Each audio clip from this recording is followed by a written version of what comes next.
I went on a thoroughly enjoyable trip run by the Thames Explorer Trust, which was in the Footsteps of Mudlarks, and after meeting at the obelisk just by the Millennium Bridge, a group of about 25-30 of us went on this marvellous experience to literally follow in the footsteps of mudlarks.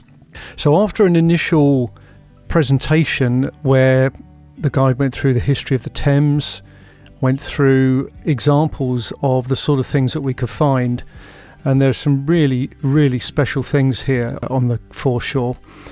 So we had our safety briefing, told where to go, where not to go, and then after negotiating the steps and note no handrail on the final bit down to the foreshore, we started off, waterproof gloves on, and picking up the first of many oyster shells. These are highly abundant, as are pipes or parts of pipe, clay pipes.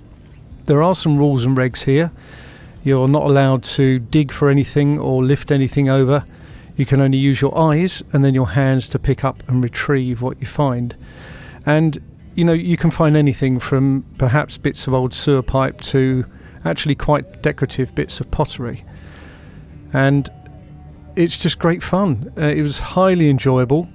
We all had a great time. There were people from Australia and the USA and other parts of Europe, and we all were together for this one purpose, which is to touch things that were part of history, things that have been kind of washed into the Thames over a number of years. Obviously some of the items are a little bit more recent than others.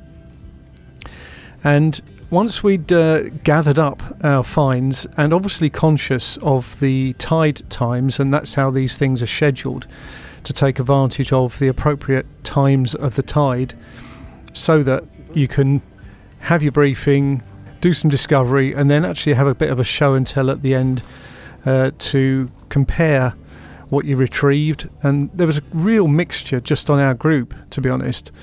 Then we had the guide come over and sort of point certain items out. Some, again, weird and wonderful colours of items here. And really that's it. Once we've done this, once we've done our show and tell, and by this time the tide was starting to move in, that was the end of the day. It was enjoyable. It was about an hour or so actually on the beach, and we made our way back home because the tide was coming in. But it was thoroughly enjoyable. If you get the chance to do it, I 100% recommend it.